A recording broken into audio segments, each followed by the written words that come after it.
On a dark stretch of the African savanna, a woman sits with her back against three others, close enough to feel their breathing.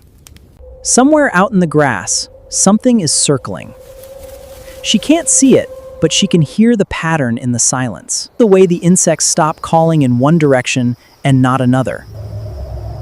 She has no claws, no fangs, nothing sharp enough to matter against what's out there. What she has is the three people beside her, a small fire dying in front of them, and an agreement none of them ever spoke out loud. If it comes, we don't run alone. This is not a myth. This is roughly what a single night looked like, over and over, for hundreds of thousands of nights, for a species that had absolutely no business surviving them. And yet you're here, which means she, and thousands of generations after her, won. So here's the question worth sitting with. What did she have that a lion never needed? Picture the sound of that night a little longer, because it matters. A dying fire gives off almost no light past its own small circle, enough to see the face beside you, not enough to see 10 feet into the grass. Every sense a human has is tuned for daylight. Weak night vision, no real sense of smell compared to what's hunting nearby, no claws to fall back on if the first move fails. The only real advantage in that circle is invisible. It's the fact that four minds, not one, are listening to the dark, and that none of them are calculating whether saving the others is worth the risk to themselves. That calculation, in most of the animal kingdom, gets made every time. Here, for reasons that still aren't fully understood, it mostly doesn't. Go back further, and the odds get worse. Long before that woman sat by the grass, her ancestors were small, slow, ground-dwelling primates, with nothing built for killing, and nothing built for outrunning things that wanted to kill them. Lions had speed. Hyenas had numbers and jaws that could crack bone like a nut. Leopards had silence and patience. For most of our history, we weren't the hunters. We were the ones circling a lion's leftover kill, hoping to grab a scrap of marrow before the real owners came back. No sane observer, watching that scene, would have bet on us. And whatever small fire flickered nearby wasn't hers to keep yet. Not really. It was borrowed. A lightning strike would burn a stretch of dry grass. And for a while, anyone nearby could shelter in its warmth, before it guttered out and the dark closed back in, the same as it always had. There is a tempting way to tell this part of the story that we should resist. It's easy to imagine those early humans as simply waiting to be rescued by a better idea, as if the story only really begins once cooperation and fire arrive to save them. That's not honest. Those small, scavenging bands were not failing at being human. They were solving the only problems in front of them, with the only resources they had, and they were doing it well enough to still be here, generation after generation, for over 1 million years, before any of this story's turning points arrived. Judging them by what came later is like judging a rough draft for not being the finished book. But something was already shifting, quietly, in the one place you couldn't see it, inside the skull. Not just size, wiring. The parts of the brain built for tracking who helped you last week, who you owed, or who could be trusted with your children while you slept. Chimpanzees, our nearest living relatives, will share food with each other sometimes, but almost always with family, and almost never at real cost to themselves. Somewhere in that woman's ancestry, something rarer was taking hold. A willingness to help someone she wasn't related to, even when it was expensive to do so. Researchers who study this gap between us and other primates still find it strange. It has no easy, single explanation. It simply took hold, generation after generation, and it changed everything that came after. Cooperation alone doesn't explain us, though. Wolves cooperate. Ants build entire empires on cooperation. But no wolf pack has ever warned another pack, 3 valleys over, about a danger it hasn't met yet. What layered on top of trust and turned it into something no other animal on Earth has ever managed was stranger than any weapon: the ability to talk about things that aren't standing right in front of you. The genetic evidence suggests our species carried the biological hardware for language for tens of thousands of years before we see it fully in daily use. The first clear fingerprints of it showing up in the archaeological record through engraved pigment. The genetic evidence suggests our species carried the biological hardware for language for tens of thousands of years before we see it fully in daily use. For a long stretch, in other words, humans may have carried this capacity before they ever fully unleashed it. And somewhere in that gap, a woman like the one by the fire gained the ability to say something no lion could ever say to another lion: the specks and work in turns. The physical evidence for this shift is small and easy to miss if you're not looking for it. A piece of ochre with deliberate cross-hatched lines scratched into its surface, found in a coastal cave in South Africa and dated to roughly 70,000 years ago. Shell beads, pierced and strung, found hundreds of kilometers from where the shells themselves could have been gathered, meaning someone carried them, traded them, or walked a long way on purpose. A body, laid in the ground with care, rather than left where it fell, sometimes with objects placed beside it that served no practical purpose at all.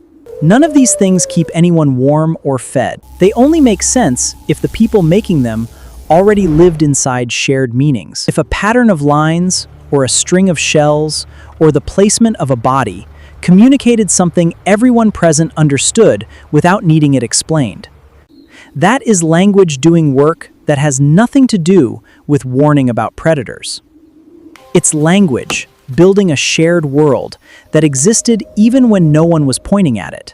That's the part worth pausing on. A lion coordinates only with whatever lions happen to be near it in the moment, using scent and sight. A human, once this took hold, could coordinate with someone standing nowhere nearby, someone not even born yet. A promise could outlive the person who made it. "Help me hunt today, and I will help you tomorrow," became something you could actually be held to, because it now existed as a shared idea, not just a feeling passed hand to hand in the moment. And this is exactly where fire stops being a side detail in this story and becomes central to it, because fire was the first great test of whether that kind of trust could actually work in practice, day after day, with nothing enforcing it but the group itself. A borrowed fire, taken from a lightning strike, dies when no one feeds it. A controlled fire, one a group decides to keep, protect, and carry forward, only survives because people who will never all be awake at once agree,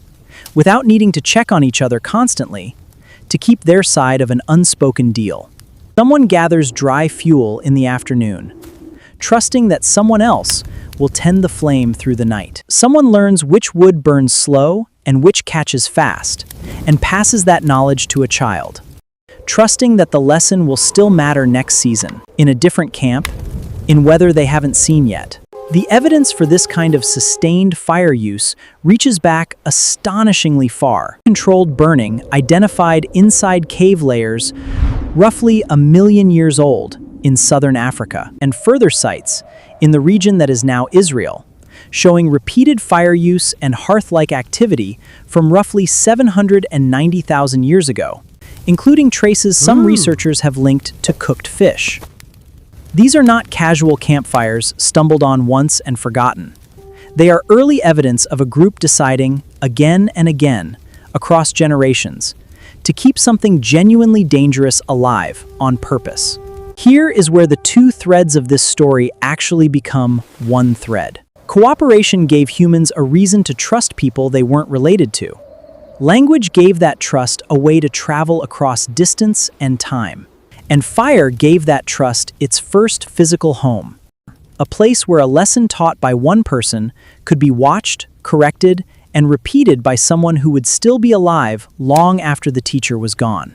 A stone tool can be shaped once and carried away on its own. A fire cannot survive that way. It has to be fed, protected, and handed forward hour by hour, which means it forces a group to build exactly the kind of ongoing, patient cooperation that no single clever individual could ever manage alone. Some researchers argue that regular access to food transformed by heat may have helped support the energy demands of a growing human brain, a real and actively studied idea, though not one with a single settled date attached to it. What's less disputed is simpler, and arguably more important. Whether or not cooking changed our biology directly, the daily discipline of keeping a fire alive changed our social lives directly, by giving cooperation a physical center to organize around for the first time. Around that fire, something else was quietly happening that had nothing to do with warmth or food at all.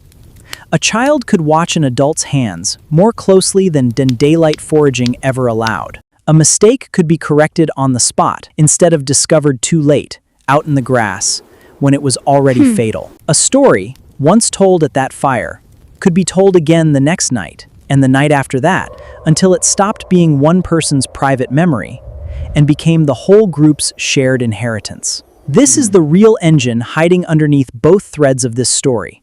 Not cooperation by itself, and not fire by itself, but the ability to pass a working solution to someone you will never personally meet. A wolf pup can learn from watching its mother hunt. It cannot inherit an idea invented 3 generations before it was born, refined by people it never knew, waiting for it the moment it's old enough to use it. A human child can. That difference, small, almost invisible, easy to miss if you're only looking for weapons or tools, is very likely the actual reason our physically unremarkable species ended up ruling the planet, instead of quietly going extinct like almost every other hominin that ever existed. And it came bundled with a hidden weapon nobody expects: fiction. The ability to describe something invisible, a shared ancestor no one alive had actually met, was a rule everyone followed, even when nobody was watching.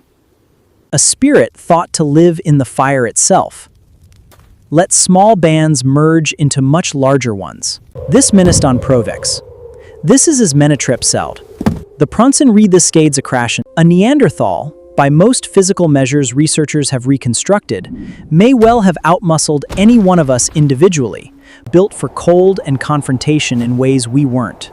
But 30 people who trust each other, who share a fire, a set of stories, and a set of obligations, beat a family of 5 who never had to extend that trust past their own blood, every single time it actually mattered. In the moments that decided who ate and who didn't, who survived the winter and who didn't. This is also, very likely, how humans built something no other primate ever managed. Networks stretching far beyond what any one person could see or walk in a lifetime. Tools made from stone found nowhere near where they were discovered. Materials that clearly moved hundreds of kilometers, changing hands between groups who may never have met each's entire band, only a few trusted individuals passing through. None of that works without the fiction holding it together. The shared assumption that an agreement made with a stranger from 3 valleys over will actually be honored. That a gift given now creates an obligation that will be repaid later, by someone, somehow, even if it isn't the same 2 people who made the original exchange. A troop of chimpanzees has never managed this. Their trust doesn't travel that far, because it doesn't need language to carry it. And without language, it simply can't survive the distance. But none of this came free. And this is the part most retellings quietly skip over. It isn't flattering. The same trust that let strangers cooperate also handed our ancestors a brand new problem no lion has ever had to think about: reputation. Who kept their word? Who let the fire die on watch? Who deserved to be cut out of the next hunt or the next meal? Anthropologists studying hunter-gatherer societies that still live this way today, but on judgment and the quiet, constant enforcement of fairness around a shared hearth. Arguments about who worked and who didn't, who shared fairly and who held something back. Watch how children in these communities are actually taught, and you'll rarely find anything resembling a formal lesson. Instead, there's a kind of constant, low-level supervision. An adult redirecting a child's attention toward a task, demonstrating a technique without a word of explanation, allowing a child to fail safely at something small before it matters. correcting a grip or a stance with a touch rather than a sentence. None of this looks like a school. All of it is teaching, and every hour spent teaching is an hour spent enforcing the same unspoken contract the whole group runs on. I will invest in you now, trusting that the investment comes back to all of us later, in a form none of us can fully predict. The very tool that saved us from the hyenas also introduced us to a threat that had never existed before in quite the same form: each other. Betrayal, manipulation, the lie, dressed up as a useful story, told for personal advantage. The moment we could cooperate through language and shared fire, we could also deceive through both. And we have been doing all of it in the same breath ever since that first fire circle. We should also be honest here about what we genuinely don't know. Nobody agrees on exactly when language became full language, real grammar, not just calls and gestures and pointing. Some researchers, reading the genetics, push the date back well past 100,000 years. Others, reading stone tools and the slower spread of symbolic behavior across different regions, argue it may have come together as recently as 50 or even 20,000 years ago. In the same way, archaeologists still argue about exactly when fire stopped being an occasional, borrowed opportunity, grabbed from a wildfire and lost again days later, and became something every group could reliably make and keep indefinitely. The deep evidence is real, and it is not in dispute. The exact turning point, the precise moment fire went from rare to routine, is nobody was there with a record book. What's harder to dispute is this: whenever these transitions actually landed, cooperation, language, and controlled fire reinforced each other, feeding back into one another, and together they turned a fragile, clawless primate into the only animal on the savanna that could outplan, outorganize everything that was actively trying to kill it. So weigh what this actually cost, honestly, against what it actually bought. On one side of the ledger, a lone human on that savanna was food, plain and simple, that never went out, were one of the most dangerous things alive on that landscape. Not through muscle, but through numbers. Moving as one coordinated mind across generations of shared memory. This combination is very likely one of the central reasons Homo sapiens eventually pushed out of Africa and outlasted every other human species that ever existed, including the Neanderthals, who disappear from the fossil record roughly 40,000 years ago, not long after modern humans arrived in force, large, coordinated numbers. On the other side of the ledger, we traded the plain simplicity of a small, blood-only family band for something much heavier: permanent hierarchy, exclusion, the quiet, constant pressure of being watched and judged by people who weren't kin, and a lifelong dependence on a system, a fire, a web of relationships that now had to be actively maintained, or the whole group suffered for it together. The rope that tied your group together also drew a hard, permanent line around everyone standing outside it, and that line has never fully disappeared.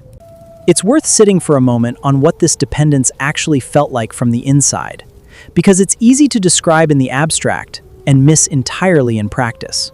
A group that depends on a maintained fire can't simply wander wherever hunger or curiosity pulls them, the way a smaller, fire-free band theoretically could.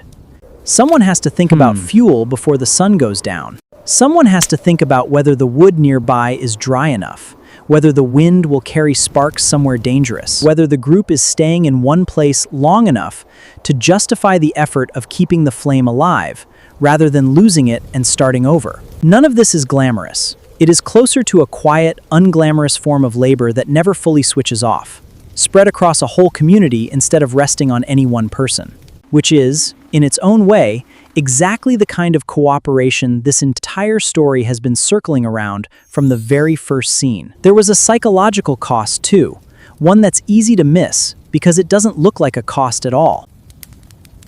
Once a group learns it can keep something as wild as fire under control, a new idea quietly takes root alongside it. Maybe other parts of the world can be reshaped as well. Stone can be sharpened on purpose. Food can be softened on purpose. Cold and darkness can be pushed back on purpose, night after night, instead of simply endured. None of this happened in a single straight line, and no one early human sat by that fire and decided to invent agriculture or industry from that single spark. Nature is not only something to survive, It can, with enough patience and enough cooperation, be rearranged. That is an extraordinary thing to learn. It is also, quietly, the beginning of an appetite for control that our species has never fully put down since. Because here's what should genuinely unsettle you. That ancient trick never stopped running. It's still underneath almost everything you treat as solid ground today. A banknote is paper and ink. It has value only because millions of strangers agree, together, to act as if it does. The same way that woman's band agreed, without a word, to trust the fire and each other through the night. A company isn't a building. It's a shared story that lets thousands of people who will never meet each other row in the same direction, toward a goal none of them could reach alone. A nation is the same trick, scaled up until it feels like bedrock instead of an agreement anyone actually made.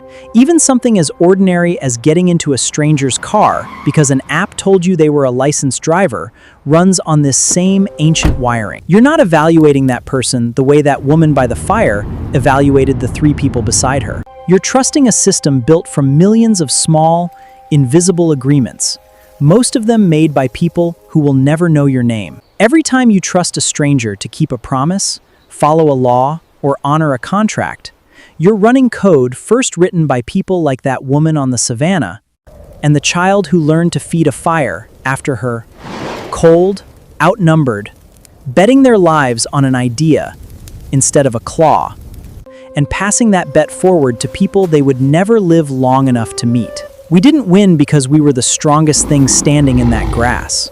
We won because we were the only animal that could make a promise to a stranger, keep a fire alive for someone not yet born, and mean both of those things at once. Think about how strange that actually is, for a moment, before we move on. Every institution you've ever relied on.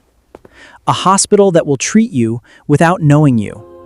A currency that strangers on the other side of the planet will accept without question. It's a legal system that assumes you'll keep your word, even when no one is watching, is a direct descendant of that first small circle of trust around a dying fire. We didn't build our way out of that ancient arrangement as civilization advanced. We simply built it bigger, layer after layer, until the original bargain became invisible. It's a strange, almost uncomfortable thing to owe your entire existence to. And it means the next hidden decision in this story isn't really about a new tool or a new invention at all. It's about what happened when humans took that same hard-won trust and pushed it one step further, when they stopped simply cooperating to survive the night and chose, deliberately, to give up huge parts of their freedom for something they had never actually needed before. That's where this story goes next.